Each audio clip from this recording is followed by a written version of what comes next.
Price தி Lord. என்னுடைய தேவைகள் எல்லாம் ரொம்ப பெரிதாக இருக்குதே, இதெல்லாம் எப்படி சந்திக்கப்பட போகுது? இந்த இடத்துல எனக்கு எப்படி உதவி வரும்? என்னுடைய பிரச்சனைகள் எல்லாம் மலை போல இருக்குதே, நான் எப்படி ஒரு தீர்வை பார்க்க போகிறேன் என்று சொல்லி அநேக கேள்விகளோட அடுத்து என்ன செய்கிறதுன்னு தெரியாமல் இந்த சத்தத்தை நீங்கள் கேட்டுக்கொண்டிருக்கலாம். But here is a good news for you. உங்களுடைய எல்லா கேள்விகளுக்கும் பதிலை கர்த்தர் உங்களுடைய கரத்தில் வைத்திருக்கிறார். ஆமென். மத்தேயு 15 வாசிக்கிறோம். இயேசு சொல்றாரு, இந்த ஜனங்கள் எல்லாரும் 3 நாள் இங்கேயே தங்கியிருந்து ஒன்றும் சாப்பிடாம நான் பேசின வார்த்தைகளை கேட்டுக்கொண்டிருந்தாங்க. இப்போ பட்டினியாய் இவர்களை அனுப்பிவிட எனக்கு மனதில்லை, வழியில் சோர்ந்து போவார்களே என்றார். இந்த ஜனங்களுக்காக இயேசு பரிதபிக்கிறத நம்ம பார்க்கிறோம். இந்த ஜனங்கள் மேல இயேசு அக்கறை உள்ளவரா, எப்படியோ போகட்டும் அப்படின்னு இல்லாம இந்த ஜனங்கள் மேல நினைவா இருக்கிற இயேசுவாய் அவர் வெளிப்படுறார். இன்னைக்கு நீங்க போகிற பாதைகள் ஒவ்வொன்றையும் அவர் அறிந்திருக்கிறார். நீங்க ஃபேஸ் பண்ற ஒவ்வொரு பிரச்சனைகளையும், நீங்க சிந்துகிற ஒவ்வொரு கண்ணீர் துளிகளையும் அவர் அறிந்திருக்கிறார். உங்களுக்காக பரிதபிக்கிற, உங்களுக்காக பரிந்து பேசுகிற, உங்கள் மேல் அக்கறையா இருக்கிற தேவன் ஒருவர் உண்டு. அவர் தான் இயேசு கிறிஸ்து. உங்களுக்காக மனமிறங்கி உங்களுக்காக யாவையும் செய்து முடித்தவராய், ஆமென், உங்களை பலப்படுத்தி தொடர்ந்து உங்களை நடத்துகிற தேவனாய் அவர் உங்களோடு கூட இருக்கிறார். ஹல்லேலூயா. அதற்கு சீஷர்கள் சொல்றாங்க, இவ்வளவு திரளான ஜனங்களுக்கு இந்த வனாந்திரத்துல நம்ம எப்படி சாப்பாடு ரெடி பண்ண முடியும்?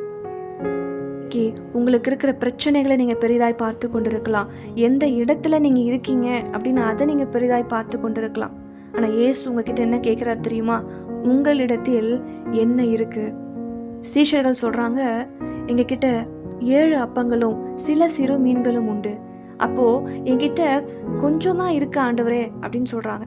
கொஞ்சம் அப்பமும் கொஞ்சம் மீனும் இருக்கு அப்படின்னு அவங்க சொல்றாங்க. ஆனா அதை இயேசு கிட்ட கொண்டு வந்தப்ப இயேசு அதை எடுத்து சோஸ்திரம் செலுத்தினாராம். சோஸ்திரம் செலுத்தினப்ப அங்கிருந்த எல்லா ஜனங்களும் திருப்தியாய் சாப்பிடும்படிக்கு அந்த 7 அப்பங்களும் சில சிறு மீன்களும் பெருகுனதை நம்ம பார்க்கிறோம். இன்றைக்கு உங்களுக்கு இருக்கிற பிரச்சனைகளையும் நீங்க இருக்கிற இடத்தையும் நீங்க பெரிதாய் பார்த்து கொண்டிருக்கிறீங்கன்னு சொன்னா, இந்த இடத்துல நான் இருக்கேன், இங்க எப்படி எனக்கு உதவி வரும்? இங்கிருந்து நான் எப்படி விடுதலையோட வெளியாக முடியும்?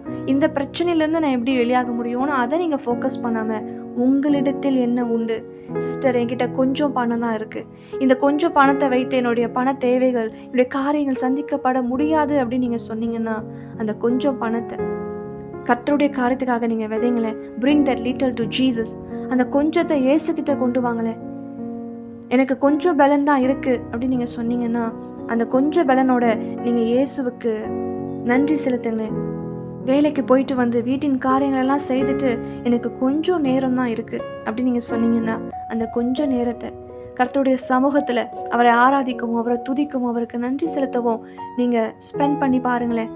என்னுடைய உடலில் அநேக வியாதி வந்துருச்சு, அதனால் முன்ன போல் ஆக்டிவாக நான் காரியங்களை செய்ய முடியல அப்படின்னு நீங்கள் சொன்னீங்கன்னா, அந்த உங்களுக்கு இருக்கிற கொஞ்சம் சுகத்தோட நீங்கள் ஆண்டவருக்கு நன்றி செலுத்துங்களேன். ஆண்டவரே, இன்னமும் என்னை ஜீவனோடு கூட வைத்திருக்கிறீங்களே அப்பா, உங்கள் காரியத்தை செய்யும்படிக்கு என்னை பலப்படுத்துங்கன்னு நீங்கள் அவரை உயர்த்தும் போது, when you bring your little to Jesus, when you give thanks to God, அந்த இடத்துல நீங்கள் திருப்தியாய் எல்லாமே திருப்தியாக இருக்கிறத நீங்கள் பார்ப்பீங்க.